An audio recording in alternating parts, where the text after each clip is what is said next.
Stay woke.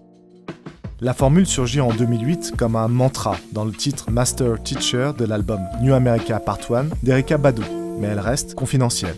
C'est en 2013-2014, à la faveur du mouvement Black Lives Matter, que les lyrics se transforment en bannières et signes de ralliement. Stay woke appelle les Noirs à rester éveillés pour que justice soit rendue aux Noirs victimes de bavures policières comme Michael Brown ou Eric Gardner. Mais Stay woke, c'est aussi porter une charge contre le racisme systémique qui, sous l'autorité de la loi, organise l'impunité de ses agents. La cause woke s'étend à toutes les minorités frappées d'invisibilité et vulnérables à toutes les formes de violence, qu'elles soient sociales, économiques ou politiques. Puis, par capillarité, la vague woke atteint les campus, où de futurs diplômés progressistes, soucieux de déconstruire leurs propres privilèges, affichent leur solidarité avec les minorités discriminées, racisées, pour inventer un monde plus inclusif.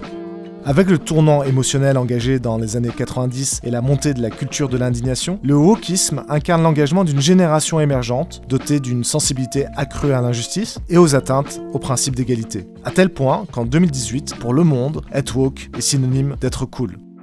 Être woke est le nouveau visage du progressisme. Il assure la continuité souterraine du combat ouvert dans les années 80 par le politiquement correct. Lorsque des étudiants américains s'emparaient de la question des minorités, avec le déclin de la lutte des classes, le militant se transformait en activiste, lancé dans un combat culturel sur le plan des représentations et du langage. Très vite, la presse conservatrice retournait le politiquement correct en idéologie de la bien-pensance, de la pensée unique. Le politiquement correct est devenu honteux. Aujourd'hui, plus personne n'ose s'en réclamer. Et le wokisme ne risque-t-il pas de connaître le même sort ? Qualifié par ses détracteurs d'idéologie dangereuse, soupçonné de détruire la cohésion sociale, de semer la discorde, d'attiser le ressentiment mémoriel et de saper les grands principes des Lumières à visée universelle, woke sonne comme un anathème. Et si la disqualification du wokisme, ainsi que de la cancel culture, du shaming, du white privilege, nous détournait du véritable sujet, celui de la forclusion des minorités hors du champ de la représentation, médiatique comme politique.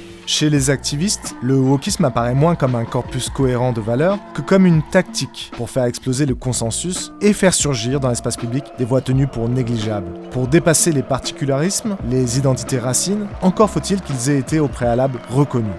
C'est à cette condition que chacun peut se reconnaître en tous et que peut se poursuivre le long et patient travail de l'universel.